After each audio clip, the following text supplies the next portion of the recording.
Let's meet the competitors in our third super fight battle with a 10-minute time limit. Training out of Costa Mesa, California, and representing Art of Jiu-Jitsu, Tainan Dalpra.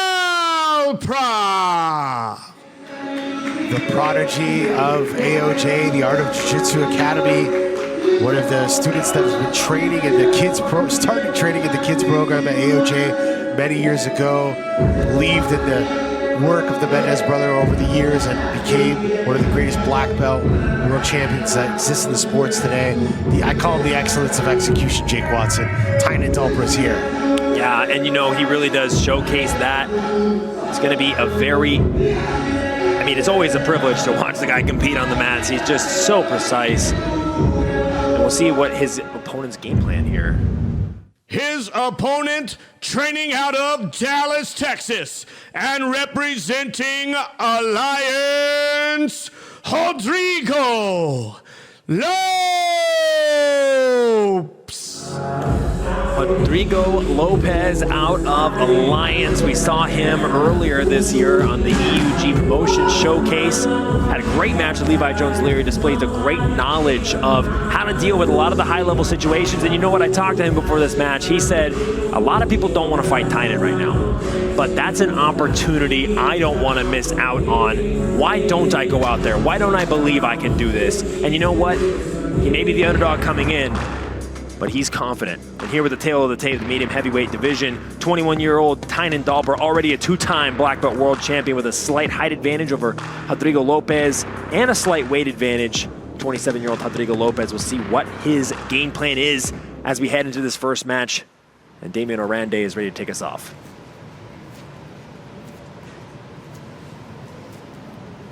Come back. All right, Kendall Rusing, what do you think are some of the keys to victory here for Rodrigo Lopes? Well, it's clear he thinks it's jumping close guard. Yeah.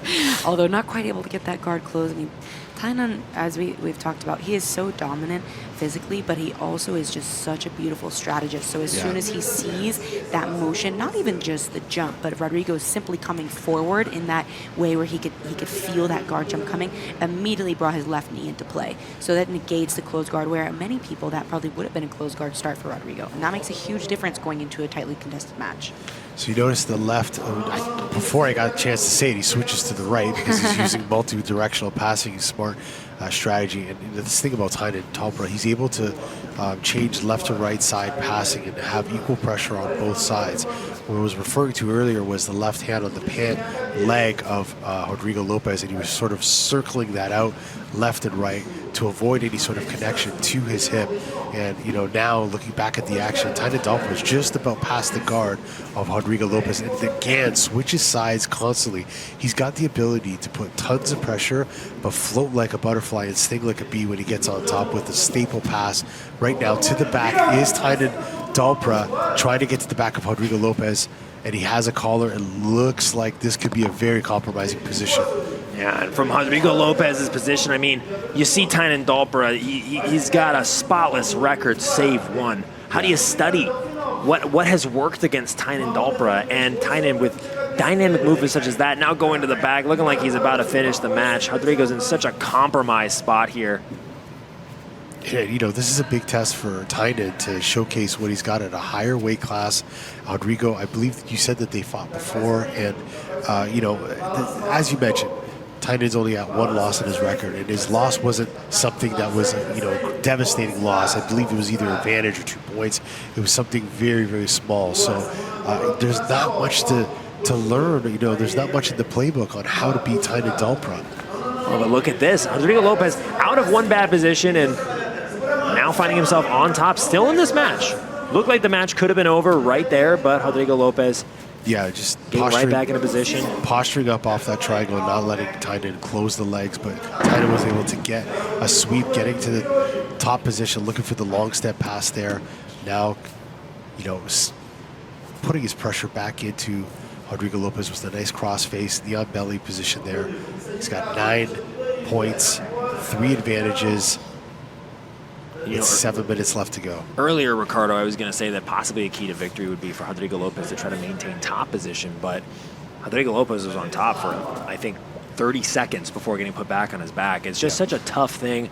Tainan Dalpra has really found a optimization to his game. You see Rodrigo kicking off the grip.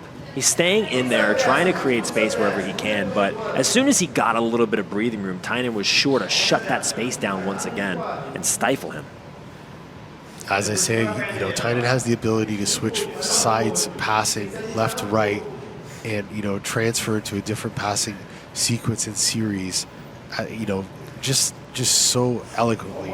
Just able to do it very smoothly, but with a ton of pressure. As you see it there again, left to right, continually trying to confuse his opponent. But man, Rodrigo Lopes is still in this. He's able to fend off a lot of the passing attempts, and he's trying his best to try to re-guard or recover his guard. But Tainan Dalpra now gets another 3 and is now up 14-0 with 3 advantages.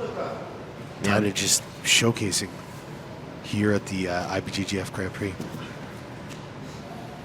And one thing we got to keep in consideration too is how much is Tainan okay with letting these positions go, letting these secure positions go to tire out Rodrigo Lopes as well. And he's done that with other people. Right now we see him in on a submission, pulling the armbar up on his shoulder. He's got like a reverse style armbar. Oh, and switching it to the armbar on the other side. Gets the submission. Tainan Dalpra, the excellence of execution, up 14-0. Beautiful arm lock attack. Switches to the, I call it the reverse armbar. I don't know what everyone else called the reverse juji, but ends up with the regular armbar after switches his hips around the side. Beautiful display of modern jiu-jitsu at the highest level here in Austin, Texas, Jake Watson. And I want to say a huge props to Rodrigo Lopes for taking the match and just being confident to go out there with the best of the best. That's the mark of somebody who can most definitely be a champion one day and who deserves the spotlight like here at FLO Sports. As somebody who wants to go out there.